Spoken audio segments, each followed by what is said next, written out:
Welcome to the Rant Live. Welcome, everyone. It's been a while since we've done a show. It's been 2 weeks since we've done a show, and that's largely my fault because I was gone away on vacation, which celebrating my wife's 50th birthday and my 53rd birthday. I just dated myself. So all of those out there in the world that were wondering. So you dated yourself, but did you not date your wife prior to getting married? I dated her. Yes, I did. did. Oh, okay. And I did just date her. Yes. There's a lot of dating. It's how you keep the marriage fresh, right? You continue to date.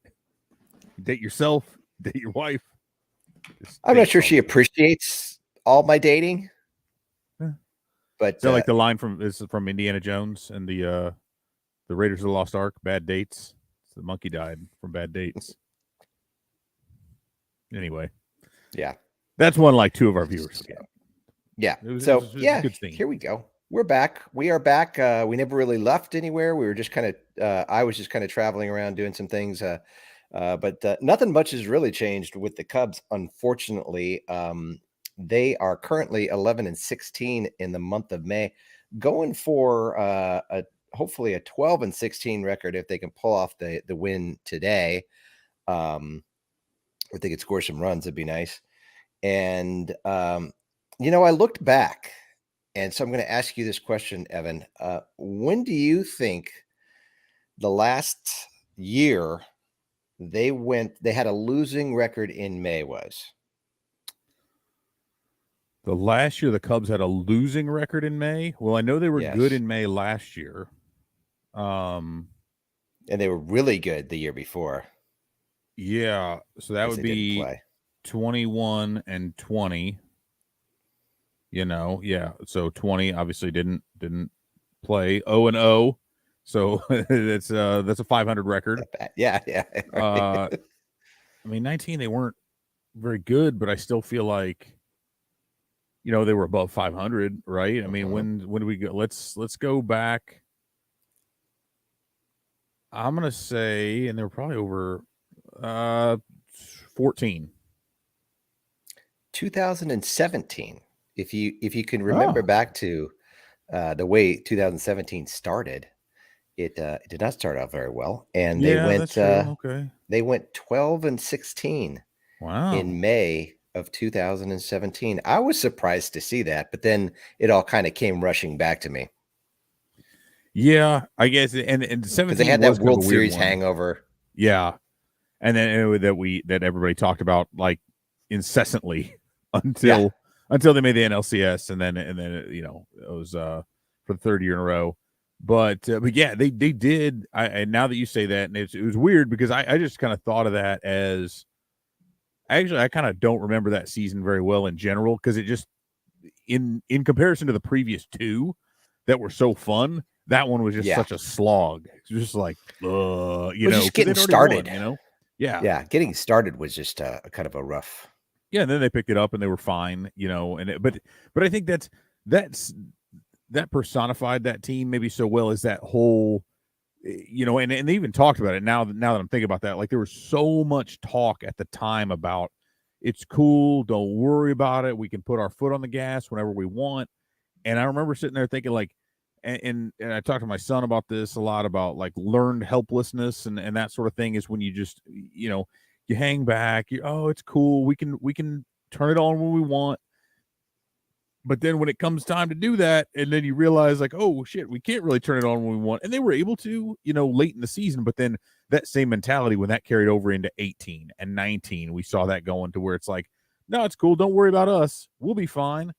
And that was not the case. And it was a lack of urgency, I think, that really became, unfortunately, the hallmark of that era of the organization, post 2016. Yeah, I mean, everyone was so excited for the season to start, obviously, coming off the World Series and, the parade and all the celebrations that happened in the offseason. And it just kind of like, started with the fart, essentially. At the end of May, their record was 25-27. They were 2 games under 500 in 2017. Now they did come back to win 92 games and finish 22 games over 500. But just the way they started out that year was so funky because you felt like all the momentum was in their corner. I mean, I'm trying to think of who they lost. I don't think it was basically the same team from the prior year. I want to say, with the exception of Chapman, right? Being the major piece that they lost. Yeah, because they picked up Wade Davis. They traded Soler to get Wade Davis. That was kind of the big move, right? Because it's so weird to think back. Like Jorge Soler was on that World Series team, which is odd because for whatever reason, like I forget that. We make a joke about like, hey, the Cubs won the World Series. Funny. People forget that, but Soler kind of gets lost in the shot, but that's exactly the reason that they were comfortable trading him, right? Because they felt comfortable with the guys that they had coming up, and because Schwarber was going to be healthy again, right? I mean, he was supposed to be the left fielder, and you had Jason Hayward, and then they kind of moved in, and they lost Dexter Fowler as well. Those are two big ones. They Fowler lost Dexter and Soler. Fowler, that's right. And so, but then Soler, they traded for Wade Davis, who was supposed to be, and he was very, very good. He was good. Right? He just, and that's wasn't that when they made the Quintana trade too, right? In 17. That was in 17. Yep.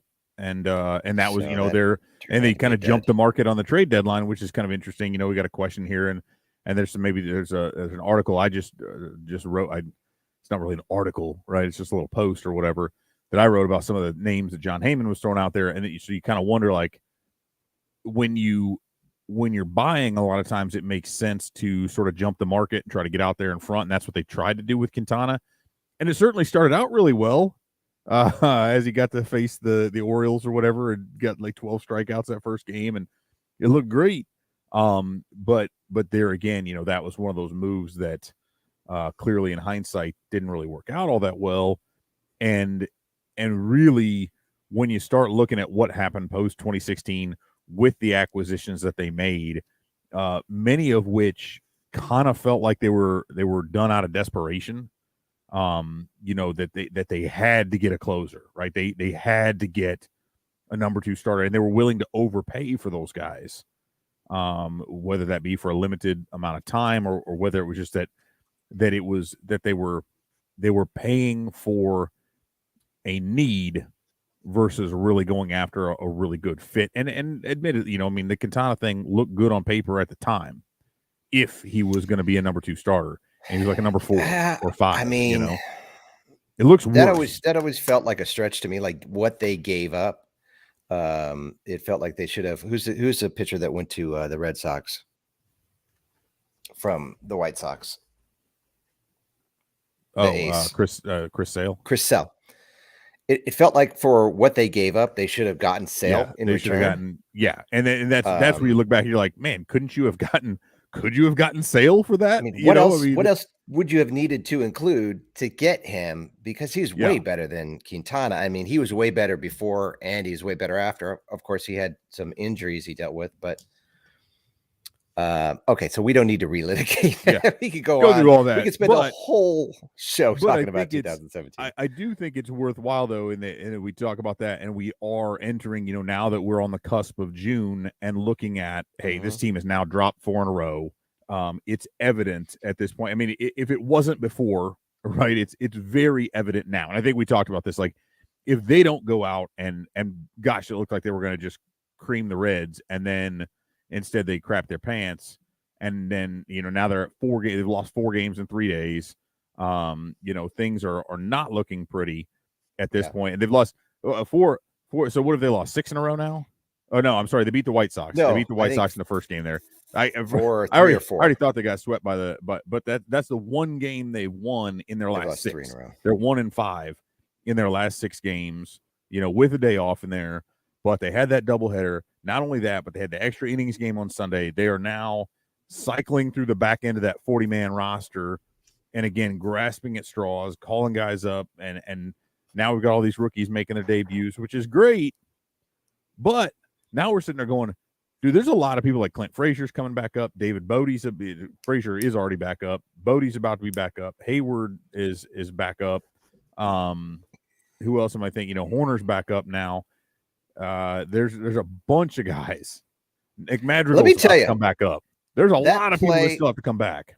That error that Clint Frazier made in the first game of the doubleheader just had me going crazy. That was such a terrible play for a professional baseball player to make. It was unbelievable. It really was. It was like he wasn't trying. Or do you remember the play I'm talking about? I wasn't even watching it. I was at Top Gun Maverick.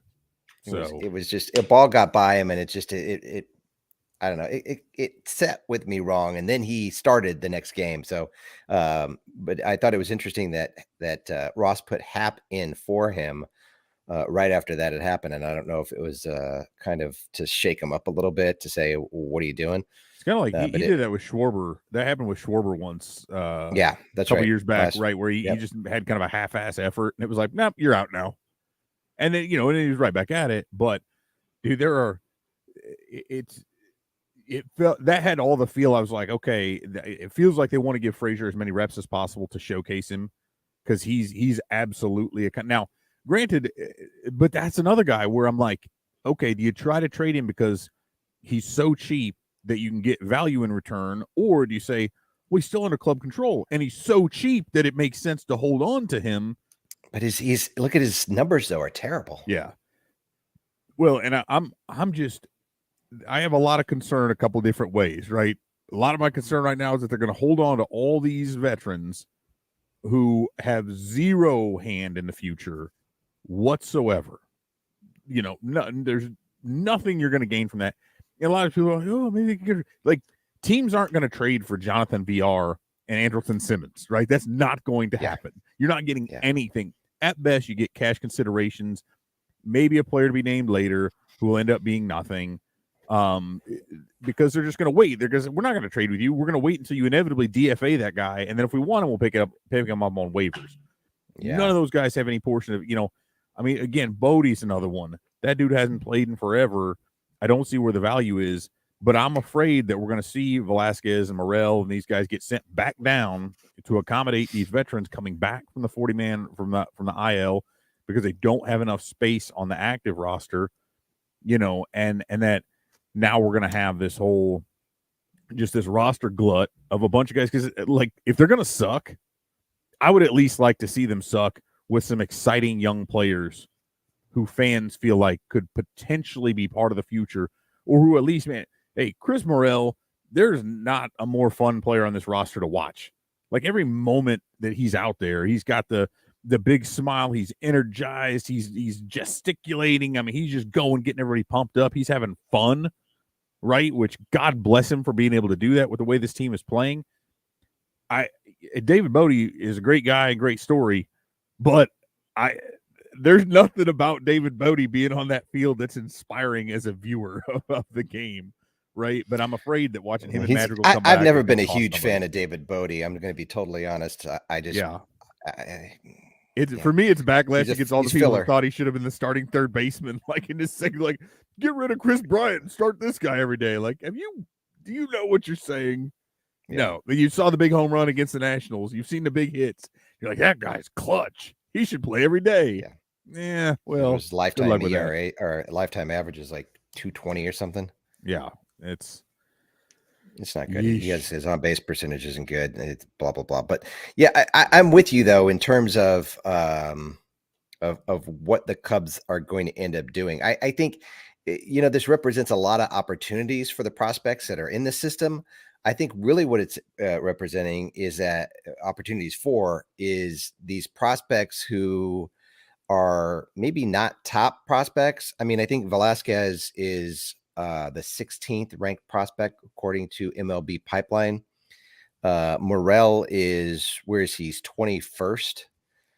So it gives an opportunity to those guys who are kind of like, in that, I don't know, 50 to 20 range to come up and play Major League Baseball, where if they were on like the Cubs of 2017, 18, 19, they never would have had an opportunity. And so it's really giving an opportunity for, I mean, who knows when the Cubs would have called up a player like Chris Morel. I don't know if they would have, during that stretch where they were, where they had their core intact. And so it's cool to see these guys get the opportunity, and especially with him he came from Double-A, right? Tennessee. Yes. And so a call up from Tennessee. I mean, it does happen. It's not unprecedented, but still, it's you have to think that down at that minor league level, there's a lot of buzz because they're winning a lot. All these guys know that, unless you're at single A, anybody at Double-A and Triple-A knows their number could be called at any moment, and it may very well likely. And to your point, it feels like you got to drop some of these guys off the roster who just, don't have a chance of being any part of the future, and give guys a chance that, I mean, if you look at the Cubs' top prospects, right, like the future of the Cubs, and you think about that next really good team, you're thinking guys like Brennan Davis, Christian Hernandez, Pete Crow Armstrong, Killian, which they're holding back, even though he's at Triple-A. Oh man, you want to rant? Like we can go on that. And as it was noted, there, and he's 24, so he does need to come up. Yeah, he's a guy that he's not 19. Put on the 40 man. He has to be put on by the end of the year to be protected from the Rule 5 draft. I don't know what the hell they're waiting for when you've got Connor Menez and freaking Jack, Mark Leiter Jr. I'm like, look, all due respect to those guys, it takes a lot to be a professional baseball player, period. And I think there's a lot of that gets overlooked, and to have any sort of success, to make the major leagues at all, right? You've got to go through a lot, and you've got to be a super talented player. But if you want to look me straight in the face and tell me that Mark Leiter Jr. getting another start is more worthwhile to this franchise, I don't give a shit what their direction is, whether they're trying to win or lose this year. And I seriously question whether they're even trying to win next year. We can discuss that as far as some of the trade names being thrown out there if possible. But Caleb Killian has to be up on that major league roster, because even if you're saying, we're not trying to compete, rare is it that a guy can come up and shove right from the start, just carve up an opposing lineup. Get him up there. Let him take his lumps if he needs to with this shit team behind him, and get some of that out of the way. He's got to be rostered. He's not going to gain anything else from AAA. He's a college pitcher. He's dominated the minors at every stop. Put him up there, and they had the perfect opportunity. And thankfully, Anderson Espinosa came up, gave him some really gutty innings, and I was really happy to see that. But and Matt Swarmer did really well also, and so that was cool to see. But why are you holding him back? You have 2 doubleheaders. He would have been on regular rest yesterday. Yeah. He'll be on regular rest for Saturday's doubleheader.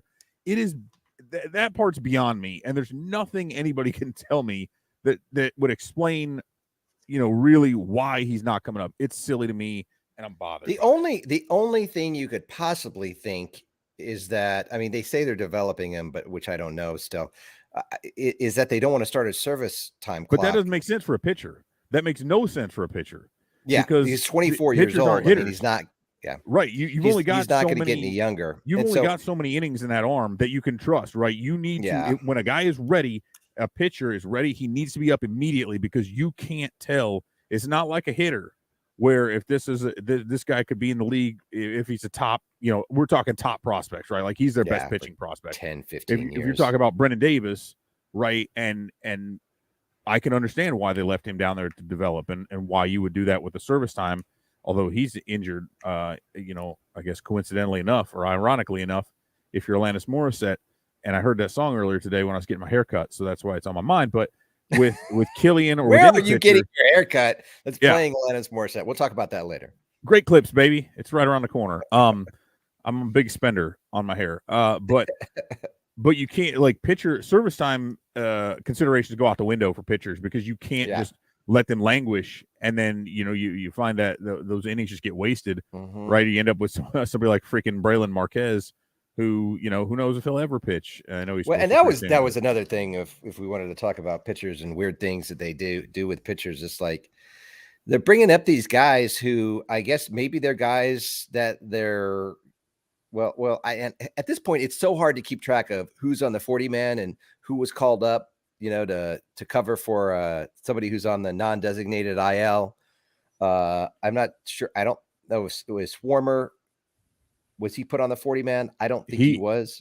Well, he had to be. Yeah, Did I he? mean, Okay. because so he came up, but that was Jonathan VR got put on the IL because an exercise band snapped and hit him in the mouth, and like It's weird. required dental work, which is like super.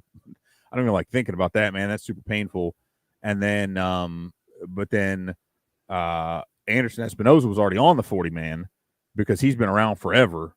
So he seems like, and he's young. He's only 24, but he hadn't pitched competitively for 4 years because of 2 Tommy John surgeries in between like 17 and 21. And so he was already on the 40 man. So he came up as the 27th man. So he didn't have to be, they didn't have to make a roster move there. But, and then Ethan Roberts was placed on the 60-day IL. So that cleared up a 40 man spot. So that's how they got the 27 for Swarmer. The 27 man active roster spot was VR's IL. And then the 40 man spot was Ethan Roberts going to the 60-day, which is more procedural because then they can move that back off. So it's another case again. They're shuffling stuff around to an incredible degree. I mean, there, again, there's a lot of, and then Suzuki went to the IL, right? So I mean, there's just a bunch of dudes who are hurt, but at some point, that's all got to be, again, we haven't even. When's the last time you even saw the name Michael Hermosillo? Right, he's been on the IL forever. So there's a bunch of guys that are still hanging out on that IL. Alec Mills, 60-day IL. But you're talking about Mills coming off at some point, we would imagine, and Ethan Roberts coming off at some point. Well, those close off 40-man spots. Now you're talking about other guys coming up, and Madrigal and Hayward and whatever, and then now there's 26-man spots. It is it's going to be really weird. That's why I kind of wonder if they don't maybe start the trade train here somewhat early, so they can just clear out those spots. They don't have to worry about it as much, but the carousel, man, it is turning almost too quickly to pay attention. It's daily. It's almost daily. We're writing up a post about, it's almost to the point where it's just not even worth tracking anymore. I mean, I don't know that it's really all that relevant. I think the only thing that's really relevant from a day-to-day basis is the lineup. Yeah. And even that, right, is subject to change. It feels like, fairly irrelevant based on, they're going to keep playing like they have been. It doesn't really matter. But and part of it, so then you consider on top of all those other things, they had the extra inning games on Sunday, heading right into a doubleheader on Monday. And so that's where you saw, Gesellman had to come in and pitch late on Sunday. Well, guess what? Then he gets DFA'd in between games of the doubleheader, a la Steven Souza Jr. Like, how does that conversation go? Like, he just pitched. Yeah, like, hey, dude. And then, like, after the game, you're like, hey, man, you're out of here.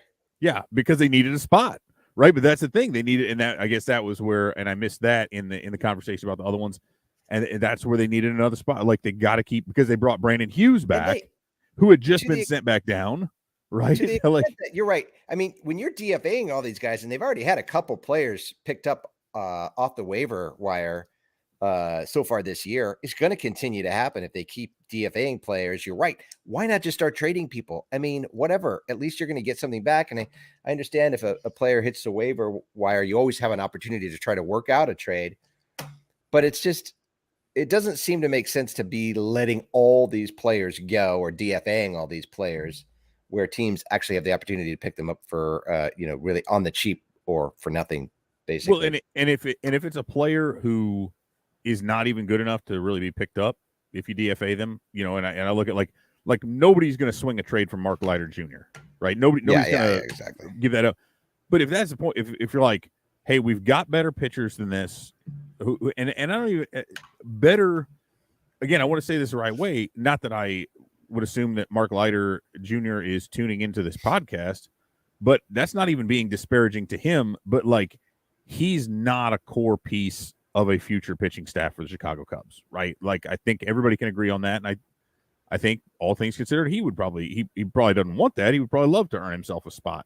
But let's be honest, there are plenty of pitchers who could come up from the minors who do have the potential to be a member of that pitching staff for months and years to come. Why waste that 40-man spot right now on Leiter when you have other guy, when it is a Swarmer or an Espinoza, or, there are some other guys that could come up, Killian, who could come up and take that spot and then actually contribute versus being that guy who gets DFA'd and then, clears waivers and then accepts the assignment and then gets rostered 3 weeks later because they had another move and then gets DFA'd again. It's like, why bother with it? There's no point to that. That carousel at the end of the 40 man is not doing anything to actually help this organization moving forward. And if you're not going to be competitive now, you need to set your sights on when that competitiveness is going to happen. And in order to do that, you need to set up, like, we love to talk about the farm. You're going to have to add free agents to that. So you need to know, can this guy come up? Can he be a contributing starting pitcher, reliever, whatever? So we know what we need to go find this winter to add to that. And or, these position players. Because Morel sure as hell looks like a guy who can, whether he's an everyday starter, he certainly fills in that utility role to where, man, he can play some outfield spots. He can play 3 different infield spots at least. You got Velasquez who can move around. Like, they have guys who can come up. Now you need to know, where do you need to add to move them around them? And by God, when are they going to move on from Jason Hayward? Because it's just more and more evident every single day that there's just not value in keeping him around, even if you have to pay him to move on, because what is that helping at this point? Yeah. And I think what's interesting is when you start talking about the players that have been getting called up. And I mean, when you look, there haven't been a lot of guys. I mean, Ethan Roberts, obviously high upside, Scott Efros, high upside guy, like guys you think could be part of the future. I think Morel was one of those guys that, like, they believed in, but wanted to give an opportunity. It's kind of like a test run to a certain extent. I think Velasquez is the same way. He's not a guy that you look at and say, these two guys are definitely going to be a part of the next core. You look at those two guys and you say, hey, these two guys are guys that are doing really well in the minors, but we're just not sure if they're going to fit in on the core. So, hey, let's bring these guys up. But you've got the guys who, are obvious parts of the core, or who you would hope would be parts of the core, those top 10 prospects and even top 15, really, that are younger, that are like 19, 20 years old, that of course aren't going to come up right now. But I think ideally, if the Cubs could get to a point, and I just don't know if they want to get there by next year, but if they could get to a point where they get rid of all these veteran guys who, like David Bodie and VR and Frazier, and get rid of those types of guys. Ildemaro Vargas, Rafael Ortega. I mean, the list goes on and on. And start plugging in these younger guys that they're not quite sure. They've performed well at the minor leagues, but they're not quite sure if they're part of that next core. And then you can decide, all right, hey, which one of these guys, or which of these guys are going to be guys that are going to be part of that core. You keep those guys on the team. They're the veterans. And then you start bringing up the younger guys, the Christian Hernandez's, Pete Crow Armstrongs, Alcantara's, the Casey's, things like that. In maybe 2 to 3 years, they start trickling onto the team. And so to me, that approach makes a lot more sense. And it seems like that's kind of what they're starting to do with the call-up of Morel and Velasquez. And my hope is that they continue to do that. And like you said, if they start trading off some of the players and kind of lose those veteran options, so to speak, and really just have to pull from their minor leagues, I think it's going to be a much better outcome for next year and the years beyond. And it feels like that's kind of the approach they're taking, but I'll be really happy once they start trading some guys off, to be honest with you. Yeah. I mean, that needs to happen. And there's a comment, like, I'll say this, no one is being pushed too fast, particularly for an organization that has been notoriously slow in pushing these guys. Like, these players are pushing the organization to make these moves. And to say too fast, no, like, nobody's saying right now that Chris Morel is up and that he's going to be a starter forever and ever in perpetuity, or Velasquez, or any of these. Like, clearly the roster crunch means more than likely they are going to go back down. And Velasquez is a guy who, again, had been hitting really poorly since his promotion high to strikeout AAA. numbers. Yeah. And he strikes me as more of like a fourth outfielder type, a guy who's got some pop, who can hang around, who can DH, right? Yep. Where if you build those guys around him, he can be in that role. A lot of this, though, is what you've got to consider, right? Given the situation they were in with guys getting hurt, again, Hayward and Hermosillo and Madrigal and Suzuki and all, like, we could keep naming off all these people who now VR, right? There's a bunch of dudes who are on the IL. And so a lot of this is just a matter of, like, hey, You're on the 40-man roster already. We need players right now. We need some warm bodies to come up and hit. Come on up, because we can do that without making another roster move to clear a 40-man spot, right? That's why Velasquez came up, right? And that's why Anderson Espinosa came up, because he's already on the 40-man. So you have to look at this and say, it's not strictly a matter of, oh, you are outperforming the league where you're at. We need you up here in Chicago. It's more like, we need somebody in Chicago. Who do we got? You're on the list. Come on up. You're next. Exactly. And so you have to. But again, at the same time, I look at this and I say, well, you have to be able to promote from within. And the flip side of that is you have to be willing and able to go spend outside the organization to bring in free agents, which is something that, again, the Cubs kind of dipped their toe in the water a little bit with Stroman and Suzuki this year. That was not enough. We've discussed that on here enough that I don't need to get into it.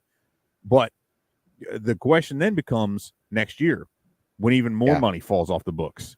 And when you have, you need to know, who do we have, right? Is Morel an everyday center fielder? Because Lord knows Jason Hayward is not and should not be. Right? Is Morel a guy who we can plug in center field, or do we need to go out and spend some money on an everyday center fielder for the next 5 to 6 years? Nico Horner looks like he's the stud shortstop, but are they convinced of that? Do they feel like he's going to hold things down until Hernandez comes up in a few years? Or do they go out and does Xander Bogaerts opt out of his contract and the Cubs make a huge splash on something like that? Where do they go? But next year's not a good one for free agency. John Heyman had mentioned Ian Happ and Kyle Hendricks and Marcus Stroman as potential trade bait. But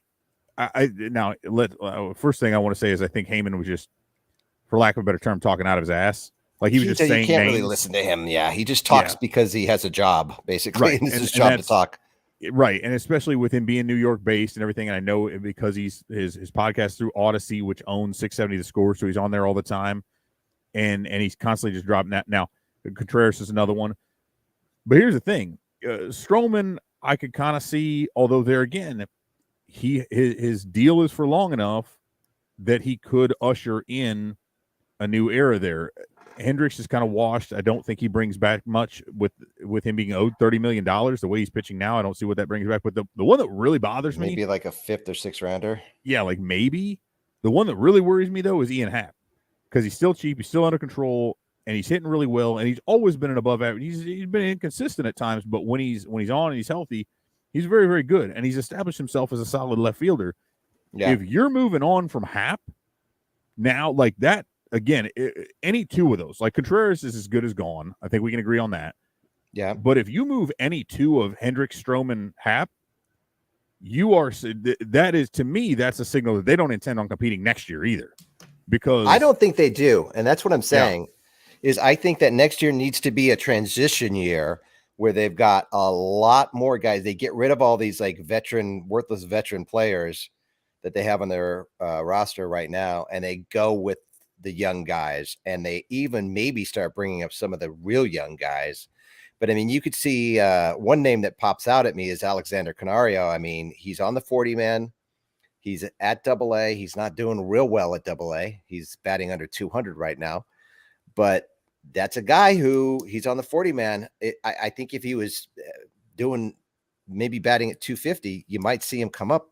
I don't know what the Cubs are going to do with him, but my instinct is that he was, brought up to AA with the intent to bring him up to the major league level at some point. But that's the one name that I could see coming up soon. Here's what I want to throw out, because there's a comment out there. Ian Happ will not bring back a better package than Wilson Contreras.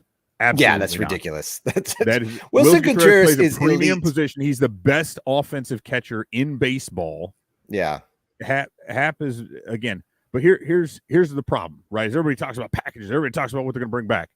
Here's the thing: Ian Happ isn't making a ton of money. So to replace that production, you say, okay, we either need to get a guy who's going to come up and hit just as well for even less. Yeah. Or we're going to need to go out in free agency, and either Happ or Stroman, neither one of those is going to be replaced cheaper in free agency for the production that they give you.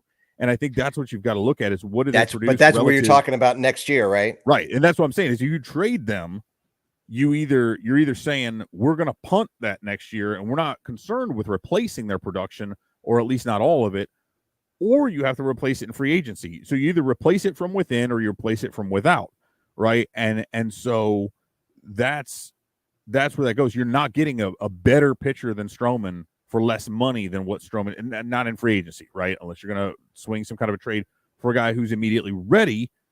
But no team that is looking to win now is going to move a prospect who could immediately come up and contribute at the major league level. They're not going to do that because that guy could contribute for them. They're looking at down the road because they don't need that as far. Look at what the Cubs have done, right? The guys that they traded away were not players who came up immediately and were able to contribute. The guys who came up in 2 or 3 years, by and large. That's the way this all works, right? Yeah. And teams are very reluctant to trade those top prospects who can come right up.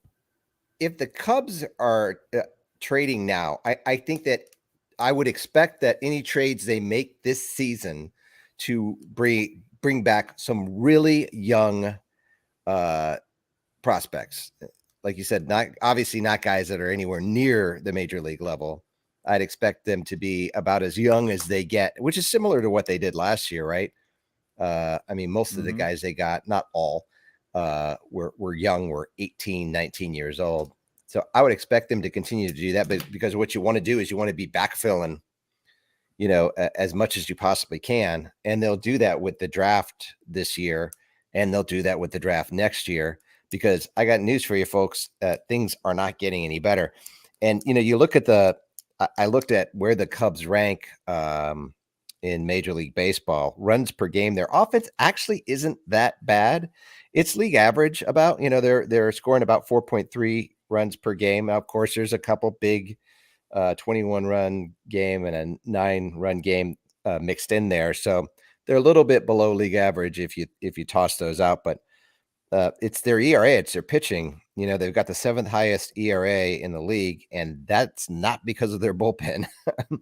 That's because of their starters. And when you start talking about Kyle Hendricks, I mean, I don't know, but I think isn't his ERA over 5 right now? It's not good. And it's not good. And he hasn't been great. And he has outings where he's totally dominant, but he's got more outings where he's not. And that's a number 5 pitcher on a really good team, maybe a 4. And, their defensive efficiency isn't great. Their fielding is below average. And so, and that's the worst part, because we knew that with the staff they had put together, the rotation in particular, that they had to have an excellent defense behind them. They had to, right? And so you're like, listen, this rotation is going to give up a bunch of contact, a lot of ground balls. People are going to put the ball in play against them. You need to back them up really, really well. And, hey, have there been some injuries? Have things been out of whack? Yeah, but and actually Horner has been the one who's exceeded expectations in a big way defensively. But nobody was under any impression that Nick Madrigal was like some kind of a stud second baseman, right? So you're already kind of at a disadvantage up the middle there. Yeah. And there's been a lot of games and you've got Jonathan VR doing whatever the hell he was trying to do at whatever positions he was playing. Frank Schwindel's not a great defensive first baseman. They don't have, and then you've got, again, the outfield has been kind of a hodgepodge. Happ has done pretty well. Suzuki's a pretty good right fielder, but Hayward's been playing out of position in center. They've had a bunch of different guys try to kind of shoehorned in there. There hasn't been a consistent mix. And so that the defense is the part of it that's really troublesome, because they don't have, they just weren't built to take advantage of where their strengths would have been had they constructed this roster properly. Yeah. Yeah, no doubt. And so that's kind of the hard part to solve for too. And I mean, you think the Cubs aren't hitting for power, just by the way. They've got the 6th most home runs in the league. I bet that's like really hard to believe. You know what I mean? No, that can't be right. Hold on, let me look. Oh, I was looking at it wrong. I'm sorry. Okay. No, they're got it upside down. Yeah, I didn't have it sorted. No, they're right at league average. They've got 47 home runs, and the Brewers have 69. Nice. yeah, and the teams that are up at the top are like, the Brewers, the Angels, the Yankees, the Astros, the Braves, and then the Diamondbacks are kind of the outlier there. But and I'm not sure how the Braves are doing these days, but yeah, I mean, it's solving for the defense and solving for the pitching, which is going to be their problem. And they've got guys in the pipeline, I mean, like you mentioned, Killian's right there, ready to go. Jordan Wicks, he could be close. It's possible we could see him this year. DJ Hers, another guy that's just been really good, who could come up next year. I mean, between those three pitchers, you've got three guys who could come up sometime this year or probably next year. And then you throw Braylon Marquez in there, which he's a wild card. Who knows what's even going on with him? Cole Franklin's not too far away. And so, if you start looking from Ryan Jensen, another guy, and so if you start looking at their pitching, it could get dramatically better really quickly, like next year. Type thing. It's just how do they get that defense better? Yeah, and I think the other thing that is really troublesome right now. So let's set aside the idea of Stroman, and here's the thing with Stroman, right? Is that clearly they sold him on at least trying to compete, whether it was this year or next. Because otherwise, I don't think he would.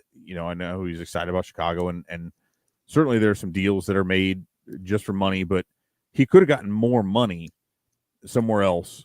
And I think he dug the idea of being in Chicago, but I like the idea that could be for 3 years, that they could easily transition into something, and he could be that guy who's, potentially your ace or probably your number 2 or even 3 if some of these guys really hit their ceilings, and do that for a couple years at a very reasonable cost, and then he can still parlay that maybe into something bigger. I like that, but I think where they really get into some trouble, or they could get into some trouble with this, is that I would be willing to bet that Hoyer was very excited about the potential to flip a Wade Miley, who, again, rental, right? $10 million, one season. Boy, if he shows out, if he shoves, he looks good, we can flip him. Drew Smiley, another one.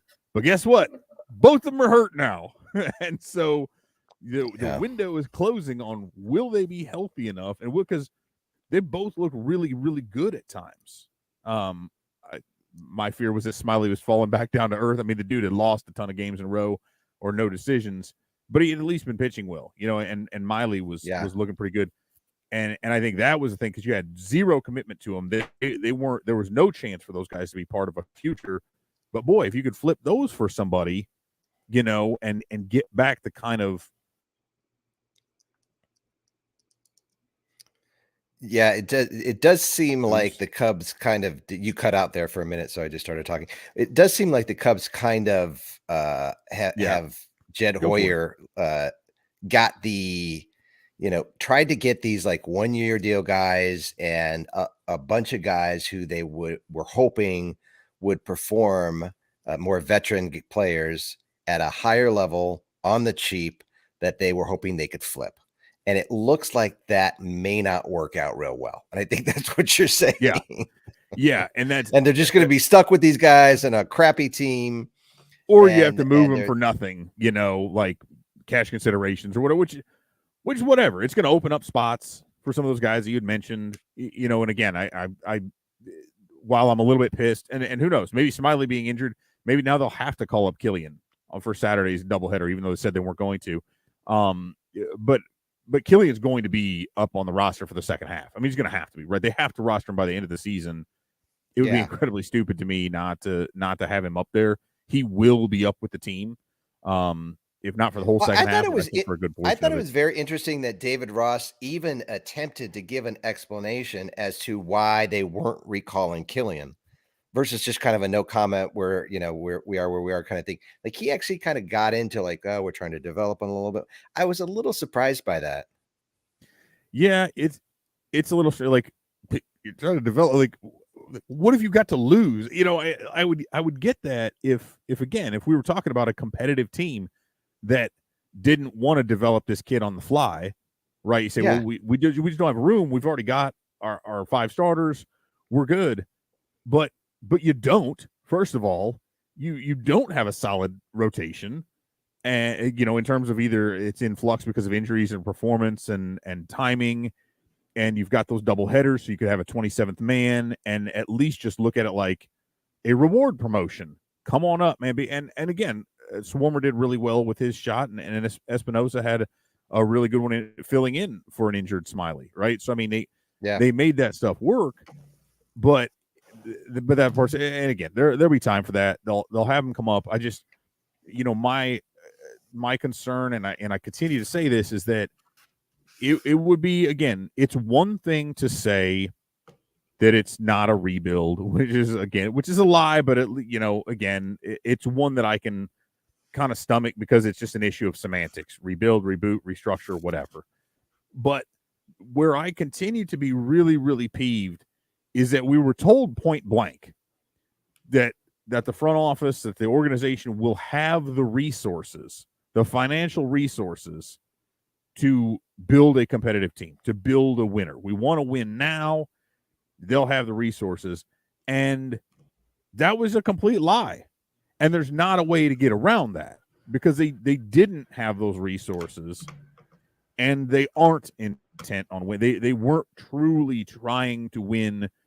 If they really believe that, then they're idiots. They're dumber than I think they are. Because the only way this team, as built, was going to be a winner was if everything, and we've been saying this from the start, right, was if everything broke perfectly, if everything went well, nobody gets hurt, everybody plays to the top of their potential, then they could maybe compete in a weak division, right, and do really well. And I didn't foresee things going as badly as they have, and certainly things have all broken in the wrong direction in most cases. But to say that this team had the resources required or was given the resource is a flat out lie. They were not. They did not pursue enough free agents. They let so many guys go by the wayside.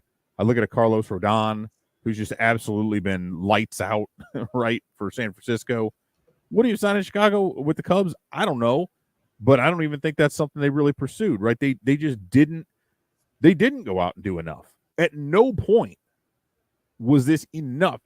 Every move they made, and I repeat myself, but hey, it's been 2 weeks, so I could say some of this. The two big moves they made both signaled that there was, and actually I'll add Miley as a third. Every one of those signaled a bigger move or another big move to make them all make sense. As it is, it was kind of a half measure. And so it's like, were they placating the fans with those signings? Because you're right. If you look at kind of where they are and where you see them going for the rest of the season, it's not going to get any better. I mean, they're on a pace to win 65 games right now, and I feel like they could be a lot worse the second half of the season. And so, I mean, you're talking about a team who could get down to the 60-win level, and then you look at what happens next year, you can't imagine it's going to be much better, because you just don't see them going out and making those big signings next year.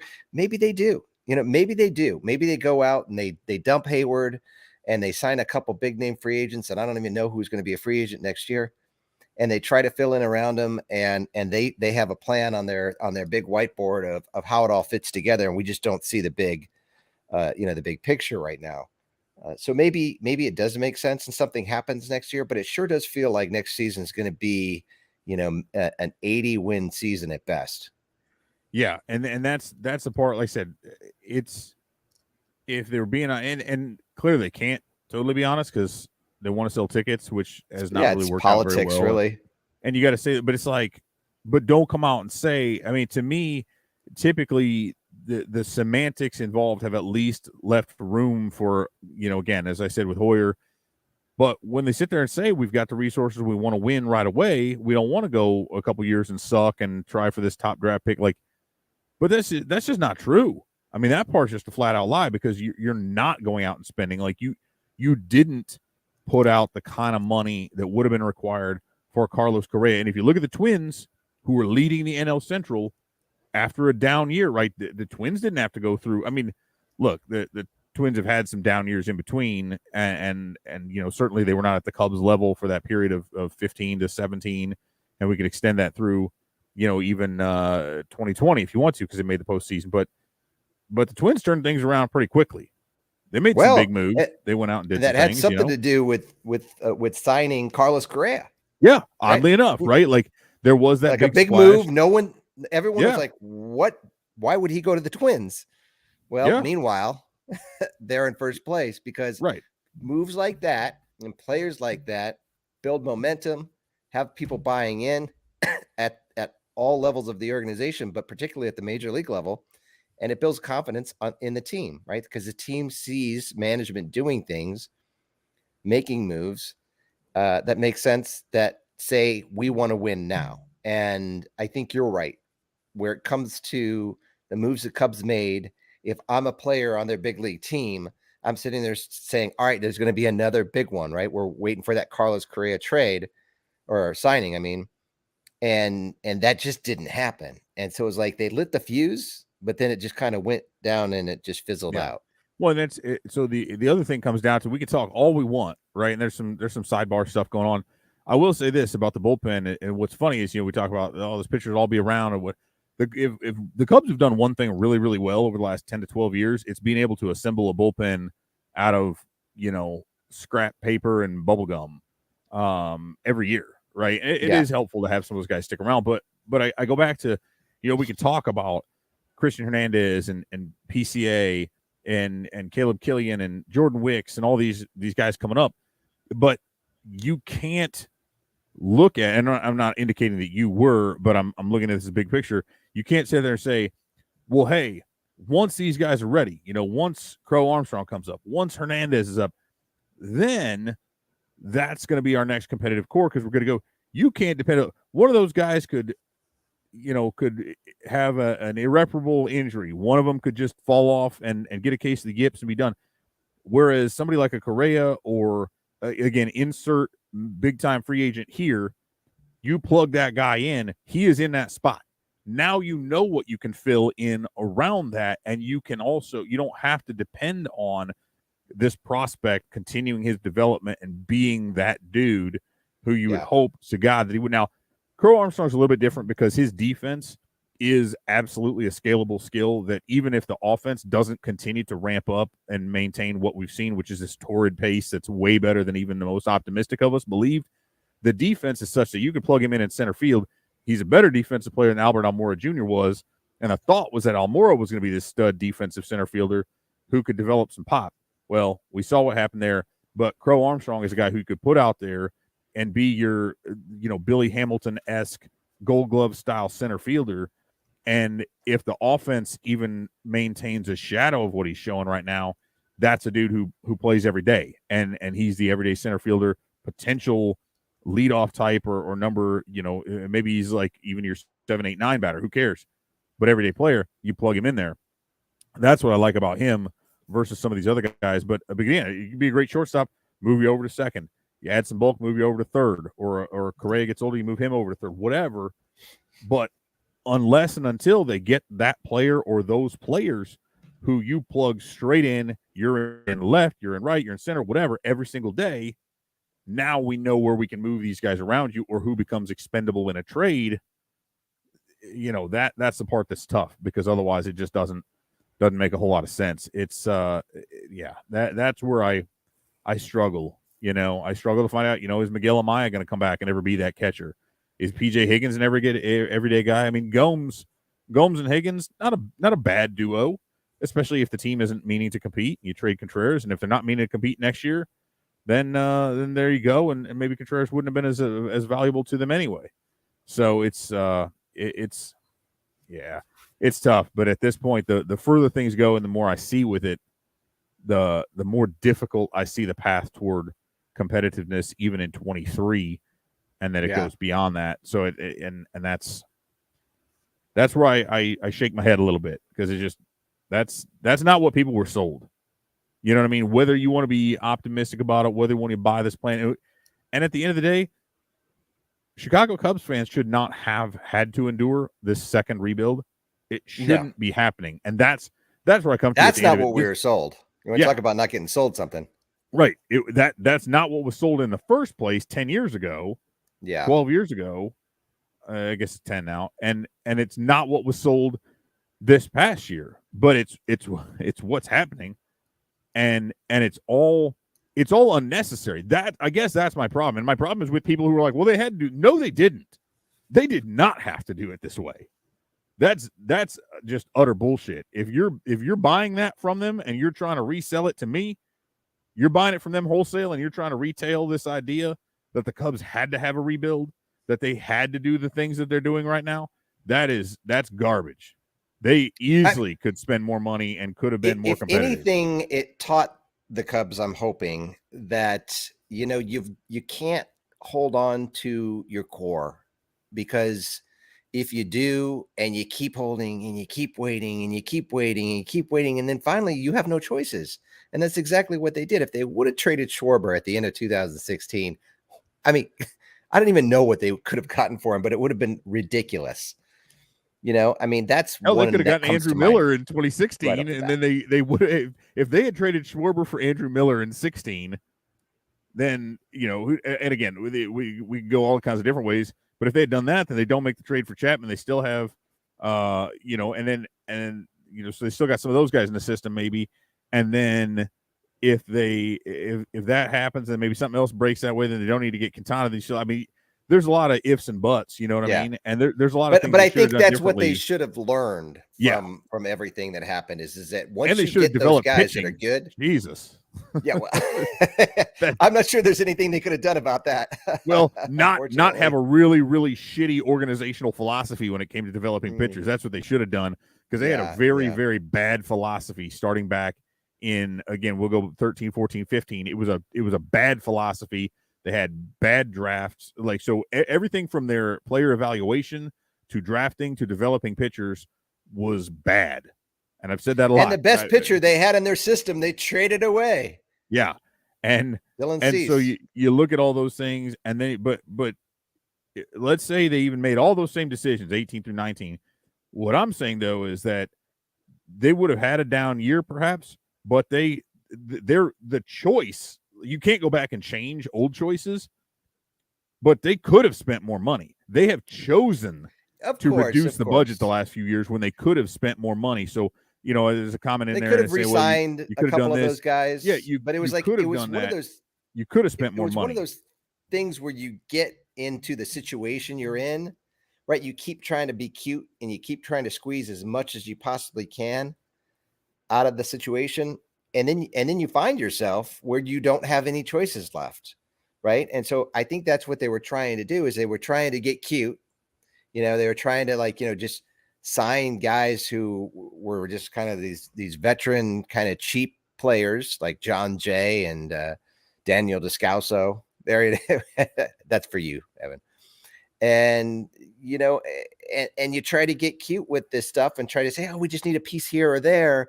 And then it doesn't work out, and then it doesn't work out, and then it doesn't work out. And then next thing you know, you're faced with,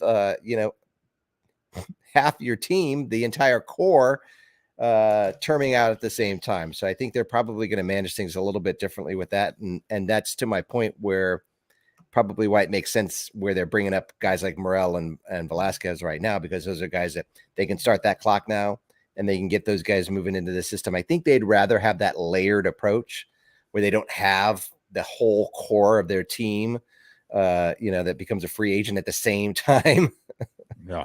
Because clearly they can't manage that very well. So it's like, you want to get, 2 or 3 guys up this season, maybe 4, the same thing next season, and then have a big boom coming the following season while you're also making trades and cycling guys through and just kind of managing it that way. I do think there's a philosophy that they're trying to stick to here. I don't think they're letting the fans know exactly how that works, because it's strategic. It's highly strategic with what they're trying to do within the organization. So I get that. So I know a lot of fans and some people even on our comments are saying, oh, they're not honest with us. But I think you've got to keep in mind, this is not about the Cubs being honest with the fans. This is about the Cubs trying to roll out a strategy that they can't tell the whole world what it is. And so it feels like you're not getting honesty from management, when in all actuality, it's just they have to be able to execute their strategy, and they can't tell the whole world what it is. Well, nor can they throw ownership under the bus by saying, yeah, we actually have a lot less money in our budget than what we would like to have. Yeah, we need like $50 million more. And we're only getting, we're getting this shit budget that is not enough to operate as far as a major market club should be able to use to operate. And that's what it is at the end of the day. They are not being given as much money as what they should, given their position in terms of the franchise value, in terms of everything else, and what it should take to put a winning product on the field at Wrigley. They're not being given the money they need to do it. And that's at the end of that's all it is, right? And it's a lot of that came from Ricketts overplaying his hand and going big on some stuff in the post World Series. You look at 18-19, that's when things inflated because they did a shitty job of developing pitchers. They didn't have anybody coming up through the system who could contribute from a pitching perspective, and so they had to go out and overspend on a bunch of pitchers to fill that gap. And it's only just now flipping around to that point to where they can make up for it. I mean, we've laid that out probably a dozen times on here, and why that happened. But but now it's not, the faucet's not being turned back, or the spigot is not being opened. Right, there's a trickle coming through that hose, and I think it's going to be another year or two before we see that stuff open back up to where they're really willing to spend. Xander Bogaerts signing would help things. That would help a lot. Off season, that would help. You got to opt out first, and then he'd have to, but we'll see. Yeah, we'll see. So, anyways, getting back to reality, that's kind of the state of the system and what things are looking like over the next, kind of short term, 1-2 years. We have a game today against Milwaukee, another game tonight, another game tomorrow night against Milwaukee, and then 5 over 4 days against the Cardinals. This is not feeling like it's going to go real well. The Cubs have been absolutely horrendous at Wrigley. They're 7-17. Meanwhile, they're 500 on the road. They're 4-13 in one-run games. I mean, they just cannot win close games. And so you don't feel real good about being at home because their performance is so bad, which is maybe why the Cubs are sending out these marketing emails talking about, hey, come down to Wrigley Field because the weather's going to be real nice this weekend. Hey, it's gonna be great weather. Wrigley Field is beautiful. It's different. And it is. It is. Thank God. Thank God. Because if Wrigley Field wasn't a beautiful place to be, there would be like 2,000 people at these games. But it's still nice. And the weather's here, and everyone in Chicago obviously is excited about the summer being here. So we got that going. And the Cubs, so they finish up against the Cardinals. And we could possibly go. I would say we'll probably go another show after the Cardinals series. There's no need to go again in 2 days. But then they play away at the Orioles and then at the Yankees, and then come home to the Padres, Braves, away 4 against the Pirates, and then 3 at St. Louis. And then they finish up the month of June and at Wrigley against the Reds, who are dangerously close to overcoming the Cubs in the standings, actually. If you guys ever look at the standings, I don't know why you would, but the Cubs are only 2.5 games above the Cincinnati Reds. So, and that would be for the worst record in the National League. It's good stuff. It's great. Good stuff. Awesome. So yeah, got another high draft pick to look forward to. The draft. When is the draft? Is it July? June. Oh, yeah. I don't even remember. I can't remember if they pushed that back. Yeah. Because now the trade deadline's in August. July 17th. Yeah, because the schedule. Yeah, they changed the draft around. They were going to do all those different things. They moved it a few times the last few years due to a variety of reasons. But yeah, so hey, maybe they can sign Michael Conforto after the draft. Who knows? So it's a lot to look forward to on the prospect and draft side of things, which we'll obviously be covering on CubsInsider.com. Not a lot to look forward to on the field, but hey, we'll continue to watch it and track it for you, just in case you guys don't have the stomach to do that. So anyways, that's all for today. Thanks for joining us. Sorry it took us so long to get back to you guys, but we'll be back again in a much shorter span of time. I promise. Hope so. Until Cool. then, see ya.